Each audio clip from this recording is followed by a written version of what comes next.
What is going on, you guys? And welcome back to your channel. For today's video, we have an in-depth hardpoint guide for ranked play in Modern Warfare 2. There's going to be a lot of concepts discussed in this video, whether that be a full 60 and how to hold one, how to rotate properly, how to play streaks, how to cut off spawners, how to know where the enemy team is spawning. Now, I'm going to get relatively in-depth in this video, and it could be a little bit of a long-winded one, so I apologize in advance. But I hope you guys learn a thing or two, and if you do, make sure to leave a like. And without further ado, let's get started. Now, when it comes to hardpoint, there's two different ways to play it.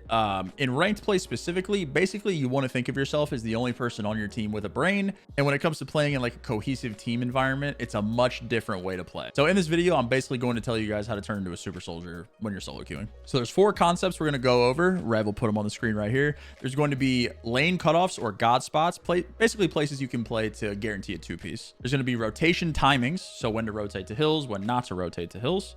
There's going to be spawn knowledge.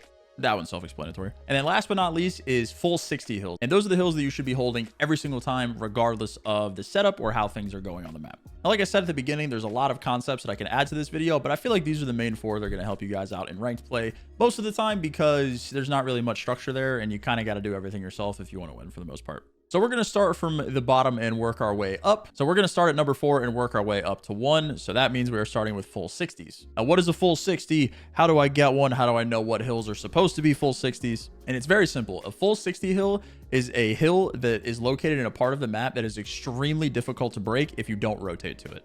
So you think in this game, for example, it would be Palace Hill on Invasion, obviously no longer with us, rest in peace. It would be Skid Row P2. These are hills that when you are spawning out, it just feels like the worst thing in the world. It feels unbreakable. Now, these are hills in ranked that will basically win or lose you the game if you don't secure them. So every time you guys play Skid Row and you don't get P2, think about how many times you actually end up winning the map. So in ranked, most of the time, hardpoints are either a 5-point game or you lose by 150 points.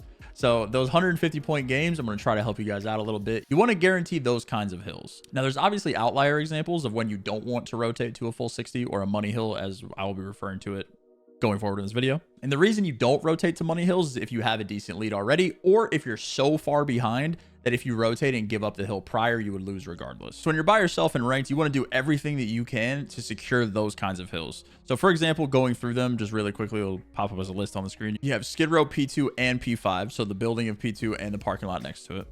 You have Invasion P3 or the bus stop hill. If you rotate to that properly, it is essentially a guaranteed 60 as long as you don't like die on the cross and things like that. You have Karachi P3 and P5, the new one, which is junk, and then the old P3, which is still the same in the diner. And then Terminal is Burger Hill, duh, and the new P5, I would say. Now, these are all hills that if rotated to properly and set up reasonably well, you should hold for a full 60. Now, the reason these kinds of hills are so important in ranked is because they require some level of cohesion to actually break. Again, barring your teammate not like just full sprinting out in the front of the door of the hill. So again, the reason that these hills are important is because it requires coordination, and in ranked, there basically is none. So if you rotate to these hills, that's where you build your lead in those 150-point losses or wins in this case. So in order to set those up, you guys want to make sure that you're on top of the rotation. Say if you spawn tunnel with like 35-40 seconds left on a Skid Row P1, you want to at least attempt to go P2.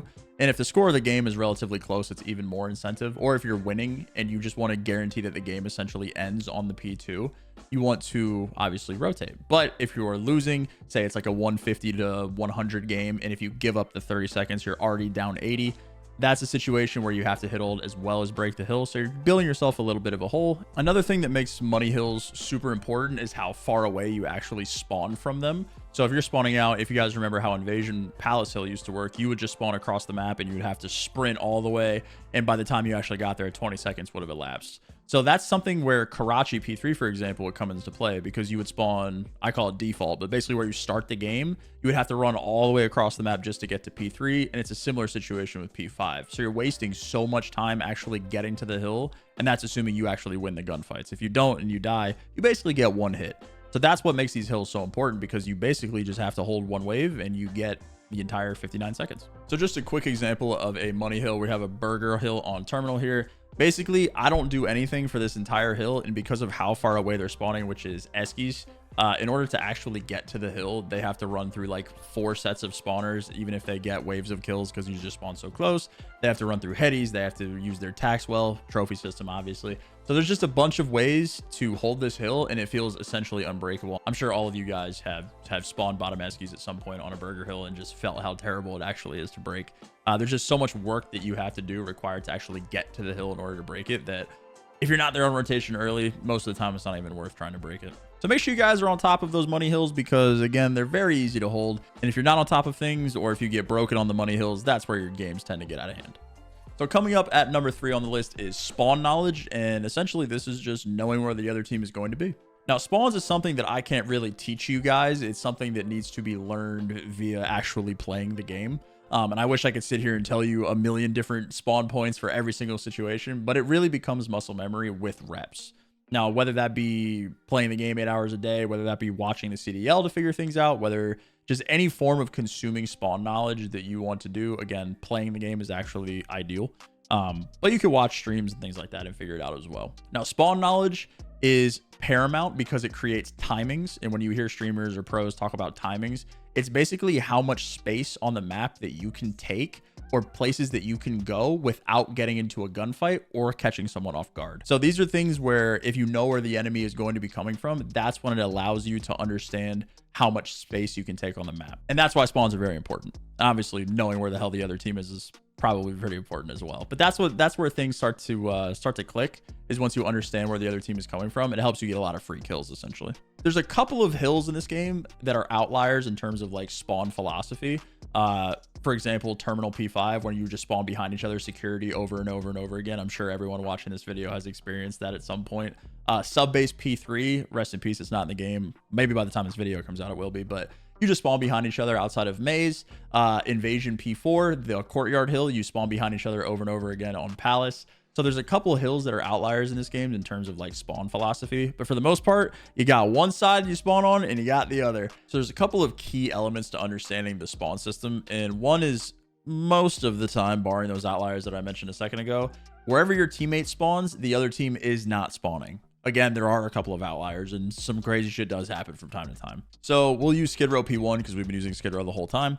So on Skid Row P1, there are 2 spawns. You have a tunnel spawn, or like outside of the God Stairs in Barber, and you have back alley.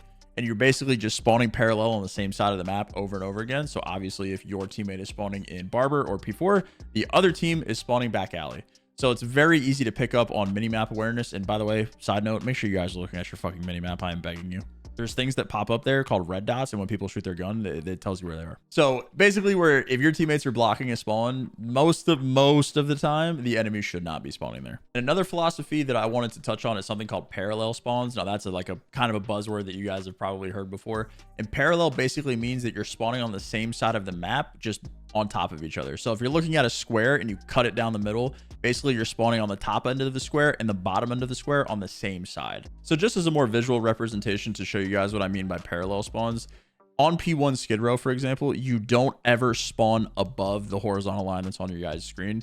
You essentially only spawn back alley and Barber. So this is a parallel on each side of the map, just within the southern hemisphere. So this philosophy is applied to a lot of different hills in this game, and once you pick up on like what hills have parallel spawns, you'll start to figure things out super quickly, because then that knowledge can just be transferred across the entire game, which is how you pick up things super quick. So each hill in this game has a philosophy about it. That's either 1, those bullshit spawns where they spawn right behind you, like the example that I listed earlier, 2, parallel spawns, or 3, just point A and point B. Think like P2 on Invasion, you either spawn blue or you spawn palace. So once you figure out the spawn system for each hill, it starts to feel a little bit more simplified. I know it's like super daunting, all of this information, and try to figure it out, but again, once you figure out, like again, Skid Row P1 is parallel spawns, Invasion P2 is just default, like 1 here, 1 here, Terminal P5 is you're spawning behind them. Like, it's, once you figure these kinds of things out, it's super easy to learn. Now moving on to number 2 on our list, which is rotation timings. Now this is something that is super gray area, and you need to play the game a little bit to figure out. When it comes to money hills, that is a situation where like, yeah, fucking rotate most of the time. But otherwise, there's a lot of things that go into rotations, whether you are the first guy in spawn, whether you're the last guy off spawn, whether you're winning the game by a lot, whether you're losing the game by a lot. What kind of hill is it? Are you rotating away from a money hill? Are you rotating to a money hill? There's a lot of things that go into it. So normally the first person off of spawn needs to take the longest route on rotation. So that is something that obviously the most time is going to elapse by the time that your last spawner comes off. So your timing, like I mentioned earlier in the video, is going to be better than his would be. So the first guy off spawn should be trying to rotate as much as possible. And obviously you guys everyone watching knows what a rotation is. You just go to the new hill based on the amount of time left on the old hill. The most of the time good spot to rotate is around 25 seconds left on the old hill, depending where you're going. If you're rotating to a Skid Row P2, the best time to rotate to that is 59 seconds on P1. So there's kinds of hills that you need to rotate accordingly. But if you're, say, rotating to like a super mixy hill, like a Karachi P1, for example, those are hills where you can leave them white for a little bit and it doesn't hurt you a lot if you don't rotate super early. Maybe you wanted to go chase red dots and you got a 2-piece instead of like being the first guy off spawn to rotate. It's not the end of the world. The hill isn't a guaranteed 60, so it's super easy to bail yourself out. So rotation timings essentially come down to, one, what kind of hill are you rotating to? Are you rotating to an extremely mixy hill where it's not super punishing for either team? Or B, are you rotating to, again, a Skid Row P2? So those are the things you need to take into account. And also, are you the first person off spawn? If you are, chances are you should make the right play and rotate, not hit 15 seconds of all time and then fuck your entire team because you didn't go where you're supposed to go. So we're actually going to use a CDL example here instead of a personal one. I think this is a great representation of rotation timings and deciding to not rotate and what happens when you don't. So Miami Heretics are currently up about 20 points. They're in a very good spot to win this game. There's 40 seconds left on a P3 Skid Row. Now, a couple of things happen in this clip that I want you guys to pay attention to and see if you can pick up on it. I'm not going to say anything. I'm going to let the clip play out and then we're going to go back through it. It's a chaotic and passionate game so far here on Skid Row. Optic Texas with a brilliant break. Is it enough to hold though? Everything was brilliant until Journey found the flank, and now you had a little more pressure towards the point. You are having a juggernaut battle right now between these two teams. Mixy around the hill, still that contested time. Lucky's gonna fall, Optic collecting on that rotation. Still 25 seconds left. It is a delicate game right now on Skid Row. Keeping an eye on that minimap top side. That's where we're going after this. It's back to the barbershop. Shotzzy, last time we saw him in there, very dangerous indeed. There will be a lead change, but will it be enough? As we battle for the new hardpoint, Journey's the... So that's basically where the clip ends. So what I wanted you guys to pay attention to, if you were not prior, is the timing of which these kills happened and who should have gone where based on these kills. So this is about where I started the clip. Now, if you guys notice in the bottom left corner of your minimap, there's about 40 seconds left-ish when 6 spawns. He has the green light to hit the hill. 40 seconds left, you're up about 20 points. You're in a good spot. You can throw your life at this hill one more time. If you watch and see what his teammates do, so 6 is Vickle. Now, if you watch and see what his teammates do, Miami are in a very good spot here if they do decide to rotate. Now, what they don't do is they decide to split, hit ult, and rotate at the same time. Optic not only holds scrap time, they actually get a kill out of the new hill at the same time. So, granted, this is an extremely structured, high-end Call of Duty being displayed right now. But if you transfer this concept to ranked play, if you're up a decent amount of time and you're a couple people, if you look at 8 and 5, they come off spawn and also decide to go mid and hit ult. I think 8 and 5 or 5 and 7, excuse me, end up going to new, but now all of the timings are messed up. Not only are they hitting old, the right person is not on new for their timing, as I mentioned earlier in the video, and now everything is out of whack. So if you take this philosophy into your ranked games, chances are Miami probably should have rotated here because they would have been able to push out the back. They would have got more map control. Instead of 5 being the first guy tunnel stairs, they would have had people pushed up. So this is something that you guys can apply to your game. So basically, Cliff Notes version rotations are all about what kind of hill you're rotating to, what person are you off spawn, and how many kills do you have on the map to allow you to get to a spot that you need to be. And that information is a culmination of all the things that I've told you guys already in this video. And last but not least, the most fun tip that I can give you guys is how to cut off the map or God spots. Now, these are areas on the map that you can put yourself to pretty much guarantee a 2-piece. Just a couple of examples off the top of my head. We're going to stick with Skid Row because we've been there the entire time. Being in the hill of Skid Row P2, there's not a better feeling. On the P5 of Skid Row, on the crates in the back left of the map, is another great spot to be. Invasion P4 would be the top sandbags in Palace. Hopefully they're not spawning behind you. Chances are they probably are. Terminal would be in the Burger Hill or back security. Dreams Heady. There's just a lot of places that you feel like when you get there, you're going to get a streak. Now, the thing about these kinds of spots is that when you get there, you can single-handedly win your team rotation with a hero 2-piece or a 3-piece, or if you just absolutely hide and get a rat 2-piece later as your teammates get pushed up. These are just spots on the map that if you get there, you need to guarantee that you're going to get kills. And that's, again, when you have spawn knowledge and you understand I can get here right now based on the timing of these kills. So on rotating to a Skid Row P5, if you're coming top plat and kills are happening, you know they're going to be behind you. You need to full sprint, no hesitation, straight to the back because you know that they're going to be spawning behind you. So those are things that throughout the course of playing the game, understanding muscle memory, getting more reps, getting in these situations, you guys will start to figure out.